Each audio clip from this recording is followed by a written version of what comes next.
Are you a parent navigating the complexities of co-parenting, family court, or even domestic violence?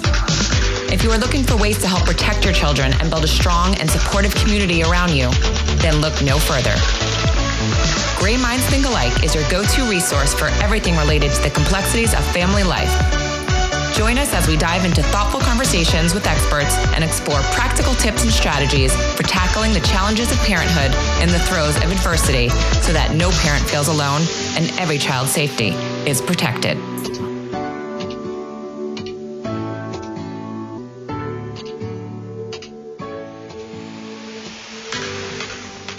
Hi, everyone, and welcome to Gray Minds Think Alike. Today, we are talking with Senator Lori Berman of District 26, representing parts of Central Palm Beach County since being elected in 2018.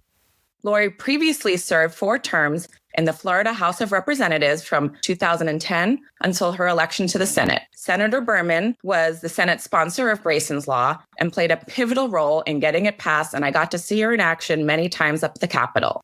Hi, Senator Berman. Thank you so much for speaking with us. It's an honor to have you on. And thank you for all that you've done to help Florida be the best it can be for its people. Hi, Allie. I'm so glad to be with you. And you have been the one who has helped make Florida the best for its people. And I'm so proud of everything you did and proud to be on this podcast with you.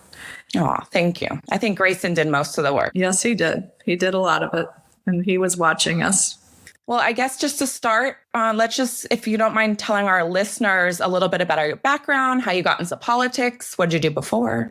Sure. So I actually worked on my first political campaign when I was in high school, and I got a good friend of mine. I went to high school in Broward County at Nova High. A good friend of mine's father ran for Congress, and we all worked on the campaign. He didn't win, but we had a blast. And that was when I got the political bug. I went to law school and I practiced law for many years. And then when my children were a little older, I decided I wanted to get back into politics. And I ran for my first office as a state rep in 2010. So it's always been a passion of mine and I love doing it. It's gotten a little tougher 2010, but we have term limits in the state of Florida, and you get 8 years in the House and 8 years in the Senate, and I have 2 more years and then I will be termed out. So not sure what's going to happen after that. Any big plans after? No, maybe take up golf. We'll see. Always a good one. And an attorney. You are an attorney, correct? Yes. So I practiced law. That helps. Many years. I did also I worked as a legislative aide for Congressman Robert Wexler. I also worked in-house for a bank in Boca Raton. Then I went and got a master's of law in estate planning.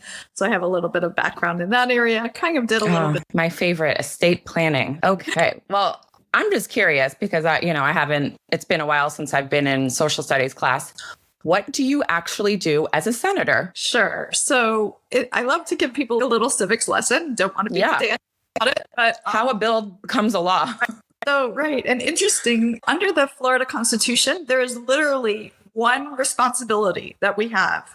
And that one responsibility is actually to pass a balanced budget. And that's it. We don't have to pass any laws, but it's a lot of laws. I would say there's been a concerted effort to pass less laws. So we passed about 200 to 300 laws per session. Considering that there's 160 legislators in the House, they're allowed to bring 7 bills. In the Senate, we can do unlimited. So there are thousands of bills that get introduced every session, and it gets winnowed down very quickly to 200 to 300. And for the civics lesson, how a bill becomes a law, the Schoolhouse Rock. It is pretty much like what we were all taught in Schoolhouse Rock. You have to have a senator and a representative introduce the bill. Then they are assigned to committees, typically 3 committees in each chamber. So 3 House committees, 3 Senate committees. As you know well, because you were there for many of the Senate and House committees, we present them.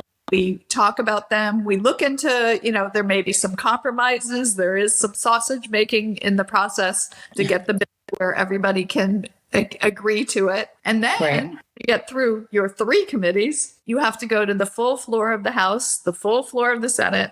That has to be the same exact bill that passes in both chambers. And then once you get through that, you still have the final potential veto of the governor. So it is hard work to get a bill Has that passed. happened before where it passed, through the House and Senate and he just vetoed? I had a bill this year that the governor vetoed. It was about water quality, and it was a bipartisan bill. I had a Republican co-sponsor, and in the House, it was a Republican sponsor and a Democratic co-sponsor. 4 women. We called ourselves the Water Women Warriors, and the governor vetoed it. And we worked really hard to get it through. Does he give a reason, or do you not ever know? He said that it's already being done, but if it was already being done, we wouldn't have so many problems with water quality, unfortunately. But, very true. Yeah, so it is difficult to get a bill passed. Well, I'm sorry that happened, knowing that you put a lot of work into it. Absolutely. It was very upsetting. And we're looking into formatting it for this upcoming year. We're not going to go back with the same bill. That the governor would veto it, but we're looking into maybe putting together a task force to look into water issues and make some recommendations about what should be done in the state.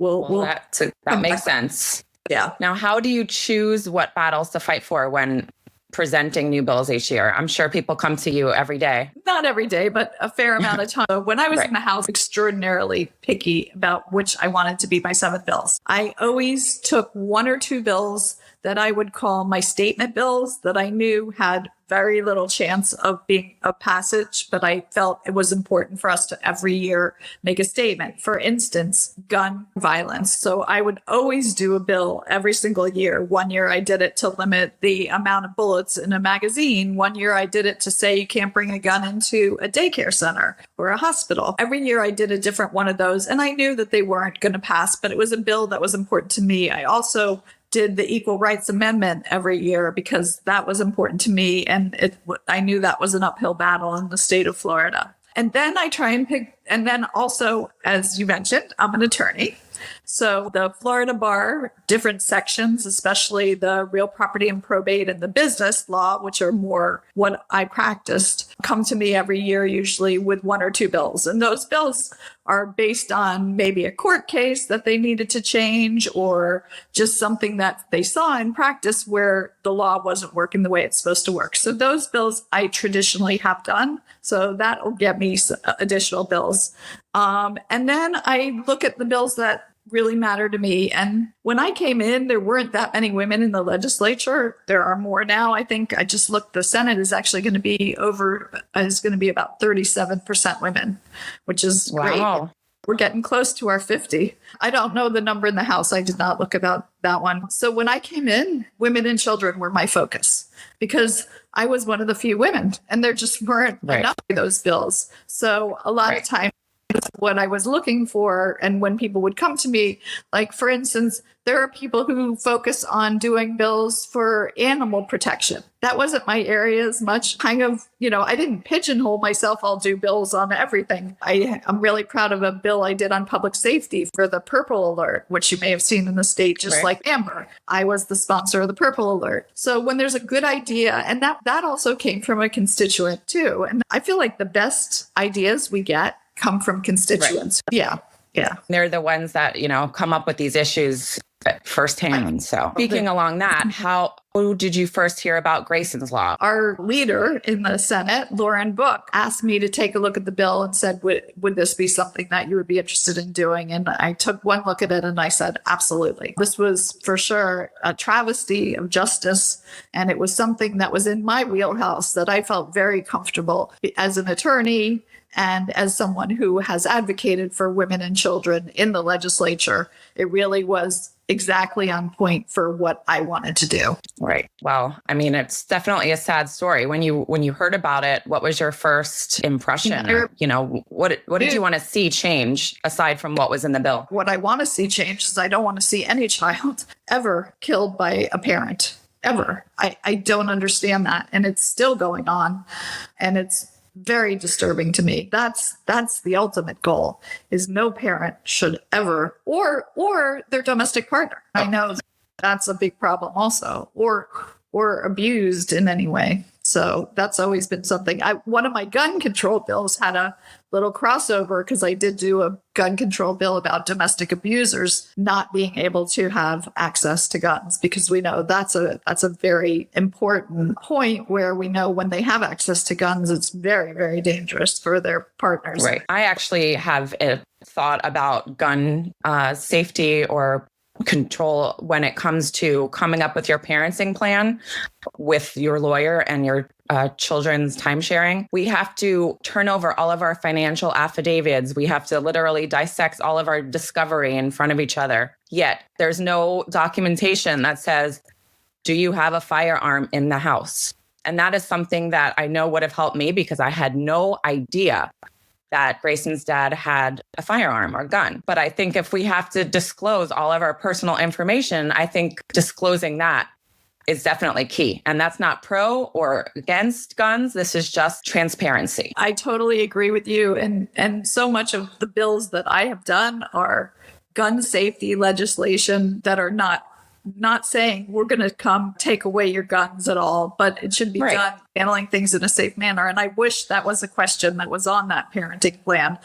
I do know that we have such a strong lobby on the other side that it would be ridiculously hard to do. I mean, I had a bill last year that we tried to do, which also came from a constituent, a woman who was hit on her own property by a bullet. And the police, the property next door was a shooting range. And the police said, there's nothing we can do. No one got arrested. There was no ticket issued, nothing. And so we tried to do a bill saying, just keep your bullets on your property. You want to have a gun, keep it on your property. And I couldn't even get that bill through the legislature. That's how absurd it is right now in Tallahassee. Whenever you bring up anything about guns, it's for the Republican Party, it's like the third wheel. Why is it like that? I mean, like I said, this wasn't for or against. This is just, hey, I have a gun. I know. I don't know. It's just a real issue for the party. They are just so afraid to discuss this at all. And that makes me very sad that our state has become the gunshine state, unfortunately. I do not like that term at all. I guess it'll take some tragedy happen to them for them to actually make change. Parkland was the event that led to some reform in the state of Florida, but now they're trying to undo some of what Parkland did. One of the things that we passed after Parkland said that you can't purchase a gun if you're under the age of 21 in the state. But it used to be 18. We raised it to 21. They're trying to roll that back. And I would not be surprised to see that roll back.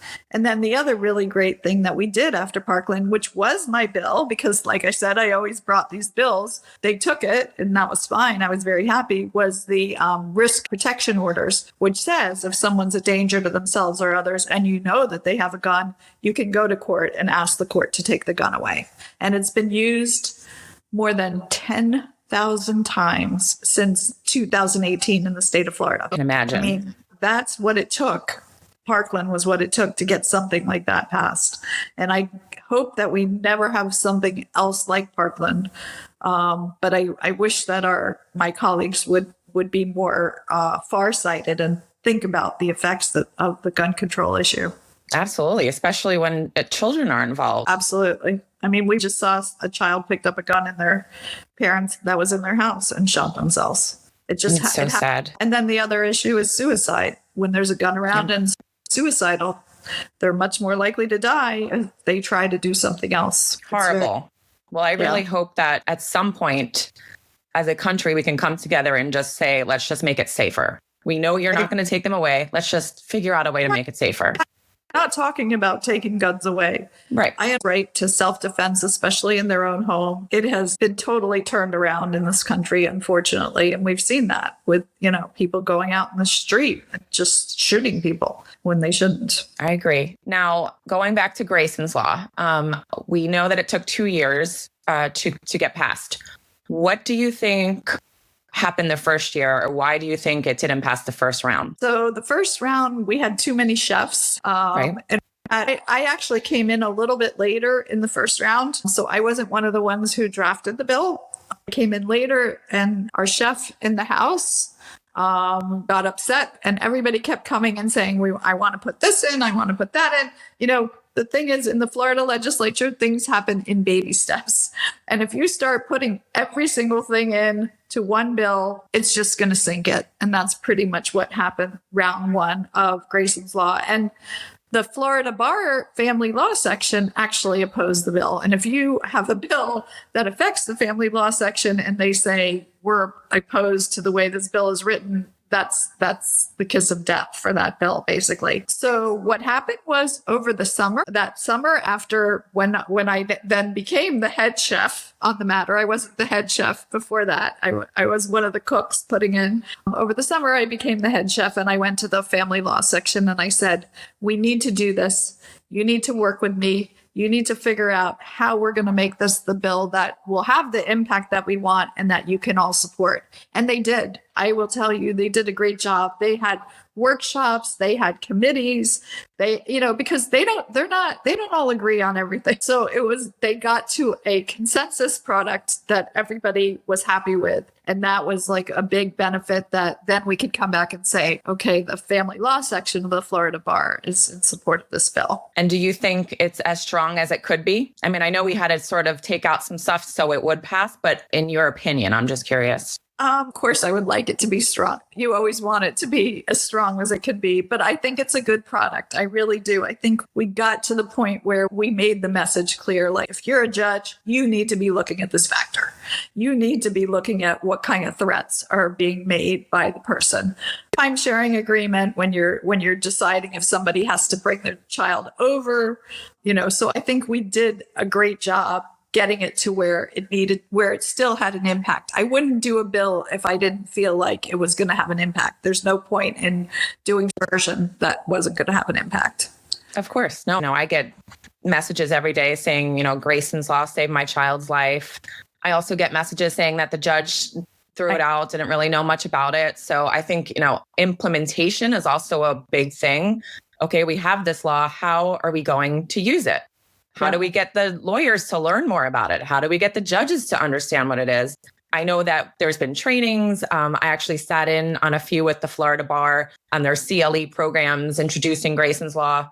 I don't know how much the judges do in that case, but that's something that I feel strongly about in changing and how we can get these judges to actually do these trainings to learn about, especially when it comes to domestic violence.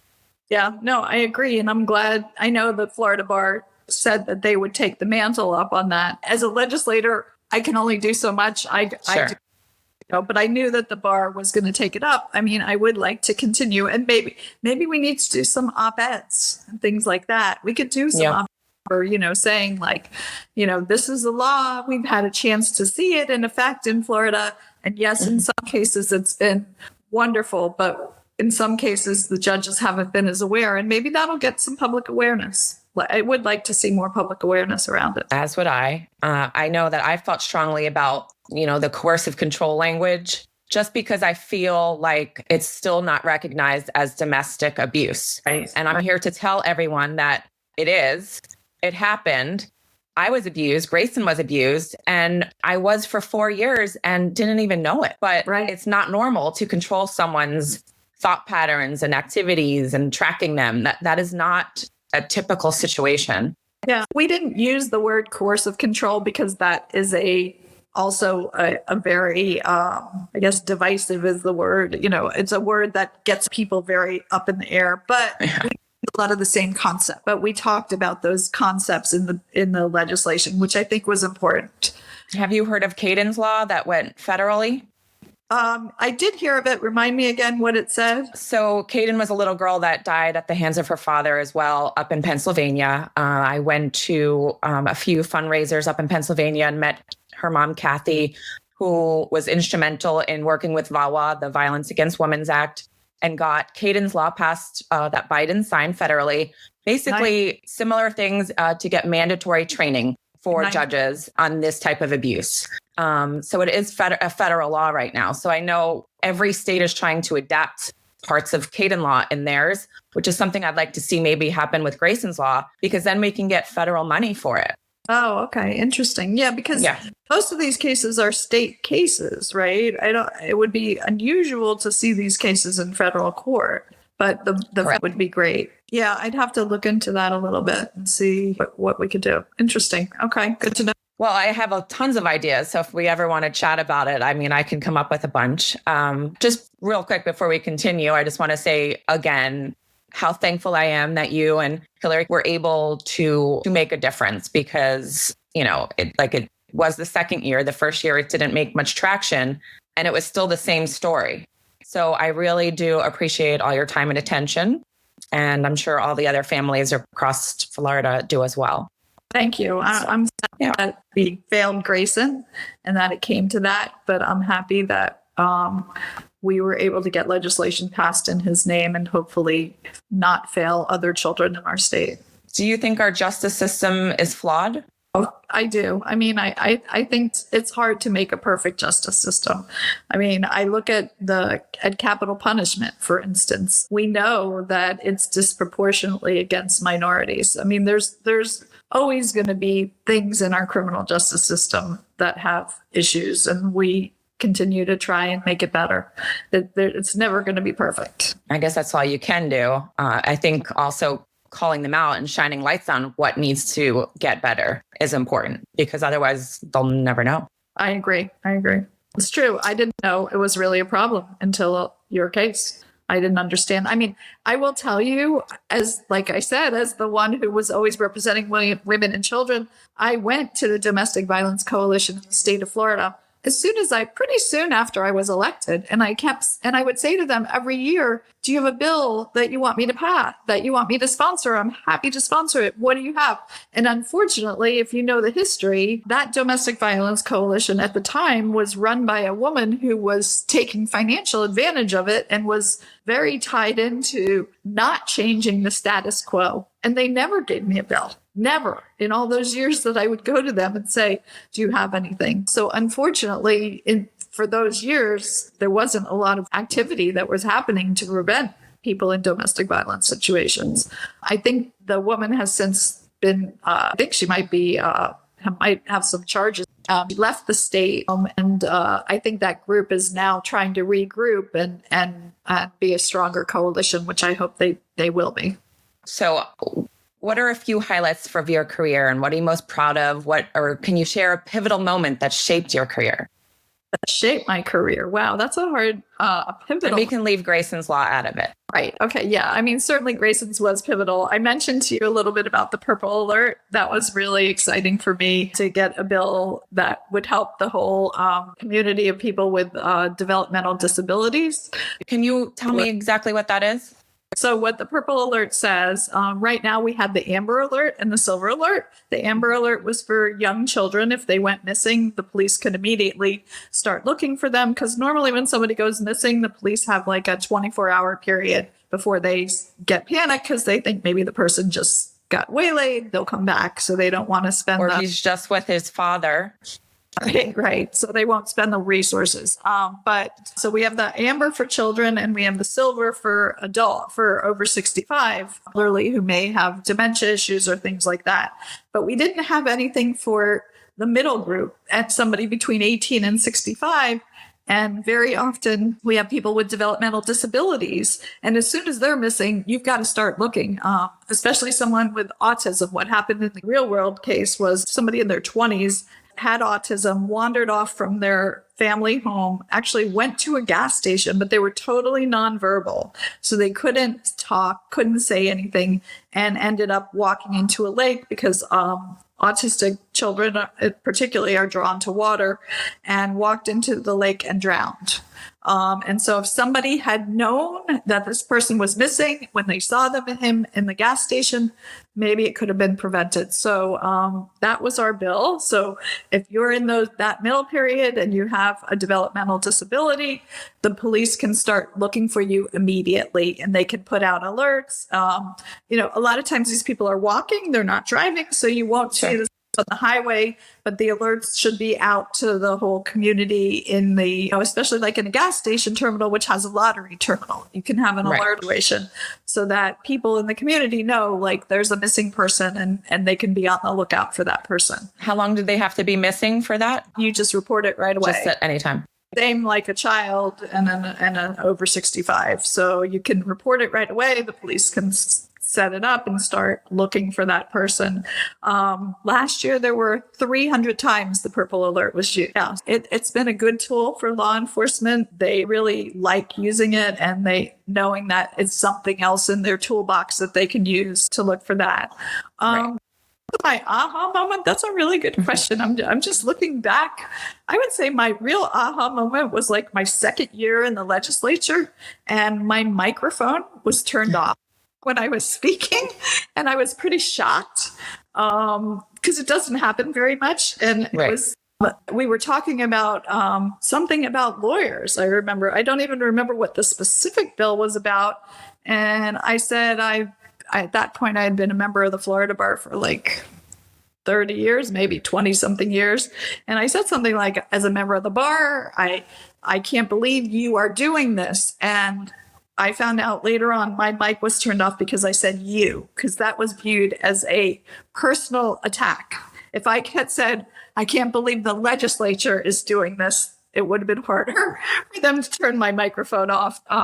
So I learned how you have to address things. And it was a good lesson because I don't take any of this personally, and we shouldn't. This should all be about policy and politics. And unfortunately, personality has become the reigning in the United States because of the former president who does so many personal attacks. I try to make sure everything is about policy in Tallahassee, and that's my concern. As it should. That was a pretty good learning moment for me when that happened. Oh, well, I'm sorry that happened. I'm sure you had great things to say. I did. And actually, I was mostly through my speech, which was the good part. So it wasn't the end of the world. I would have probably just kept talking loudly. Yeah. So that's funny. What are some of the best things about being a senator? I would say the best thing that I do is that I can help my constituents. That, to me, that is best. And that has nothing to do with party. I never ask anybody if somebody comes in and they're having a problem with their unemployment, if they're having a problem with their driver's license, if they're having a problem with their Medicaid payments, we can make a difference. Sometimes it's unfortunate that they have to come to us to make a difference, because I wish that the agencies or whoever we're dealing with could just handle the problems and they didn't have to come to us. But a lot of times it just gets so complicated, and bringing us in uncomplicates things, and we can really change people's lives. I mean, when somebody absolutely their driver's license and then they come to us and say, I need my driver's license. I didn't do anything wrong. Let's figure this out. It's a big life changer to get your driver's license back, to get money for Medicaid payments, for elderly, for long-term care, for people with disabilities. Those are life-changing things that happen. So, and during the pandemic, we did so much unemployment insurance because everybody was unemployed, and people it was really a very scary, scary time. So to me, that's the greatest honor that I have as a legislator, is that I can help people really get things from government that they're entitled to. We do that. Obviously, sometimes not everybody's entitled, and we have to deal with those issues too. But I really enjoy that part of the job. Well, that's great. I mean, it's definitely giving back and helping your community. So, it all sounds very great to me. Thank you. So what should a constituent do if they want to introduce a new bill? So I do once a month, I do Constituent Day. And you can come to my office. You can if you don't want to do that, you can write me a letter or an email. Email is probably the preferred method. Write me an email, put forth your idea, tell me why. And if you want to talk to me about it, you can write an email first, and we can set up a day to meet with you. I do it once a month, but we start going to Tallahassee very soon. In December, I'm going to be away on a trip. And then in January, we're 2 weeks in Tallahassee, and then February 3, and then all of March and April. So not as much time now, and it's late now. If somebody has an idea, pretty late. What's a good time frame to do that? Yeah, the best time frame is to start probably over the summer, like May or June, before everything gets, because next year especially, committee weeks are early. Committee weeks will start September, October, November. This year, because of the election, we couldn't start till everybody got elected. So the first committee week is not until December this year. But yeah, so late. I mean, I have 30 bills right now that are in the pipeline that we're going to be filing. So it would be hard for me to, I don't have the bandwidth at this point really to add a new idea. But if it's something you just think you're going to solve the property insurance crisis, go for it. What are some big ones that we should look out for next year that you're running with? The other big issue I think we're going to address this session is the condo reserve crisis that's going on. Because Surfside collapsed and because so many condos had been pushing their maintenance down the road, we said you have to do an inspection, then you have to put money in reserves based on your inspection, or you have to actually fix whatever's an immediate problem. So as a result of that, these condominiums, which had been kicking the can down the road, now have huge either bills to do the work now, or they have to put away huge reserves so that when they need a new roof in 5 years, the money will be there. Or when they need new plumbing or a new electric, the money will be there. And it's a real problem because we have so many people who are on fixed incomes living in these condominiums. And between the property insurance crisis and the reserve requirements, they can't afford to live there anymore because they're on fixed incomes. So I think we're going to do something about the reserves. Maybe we'll set up our own loan in the state of Florida. We can weed the loans out. I mean, banks don't want a loan on that for the most part. Maybe in the state of Florida, we'll do the loan fund. So we're going to look into some ideas about that. Those are, I think, going to be the two biggest issues when we go back to Tallahassee now. Okay, great. Well, I will look out for them and keep tabs. So I have one more question, but before I ask it, I want to just go back to something you said about the purple alerts and the amber and silver alerts. I have always thought in my situation, why was an amber alert not put out for Greyson? Because he was missing for 2 days. He wasn't called into school. He was missing. And John was missing too. Nobody heard or saw them. Why do you think that never happened? Did you ask for that? Did you ask him to put an amber alert? Yeah, they just said the child is with his father. He's not missing. Interesting. Oh. Yeah. Yeah. In the custodial issue, it's a real challenge. I'm sorry, but you're right. He was missing. So why wasn't there an alert put out? You are right. I don't know. I'm not sure. I mean, it could have helped me because I could have had more access to the building. They had a community gate and they wouldn't let me in. And that was the hardest part for me at that time because I had to get police escorts. Right. Interesting. Yeah. I don't know why. I mean, you're right. He was missing, but he wasn't. I guess the belief was he was with his father. Right. Well, he was. Oh, I know. So, well, maybe that's something we can work on down the pipeline. Yeah. Interesting. Never thought about that. Yeah. All right. So last question. It's a big one. Okay. What do you do for fun outside of the office? I love it. Great question. So I love to travel. So my husband and I are working on our 50 states. We're down. He has one, and I have two. Or we both have West Virginia, and I believe it or not, Ohio. I don't know how I've never been there. I haven't been to Cleveland, Cincinnati, Columbus, any of those. And then we are in December. We're doing our 7th continent, and we're going to Antarctica. Yeah. So oh my gosh. Yeah. So I'm what's excited. The temperature like there? Actually, I mean, it is going to be cold, and it's summer there because it's the summer. Even their summer is very cold. Somebody told me it's probably like around 30 most of the time. So that's not terrible. That's doable. Yeah. 0, yeah. And it might be sub-zero. I mean, I'm prepared. I have long underwear, layers. Yeah. So what was your favorite continent thus far besides US? Australia. Australia. Although I do love Europe too, but Australia is just so unique. I've been a couple times. We have some friends who are there. So I've been to the Barrier Reef. I've been to Northern where most Americans don't go. And of course, Sydney is a lot of fun. We've been to Perth on the West Coast, so I enjoy that. And then the other love that I have a couple, but I do like to read. I am in a book club, but the thing that I really like the most and that I try not to have to give up is playing tennis. I love to play tennis, and it's a great release for me as much as I can. I have a steady game on Sunday morning. What are your thoughts on pickleball?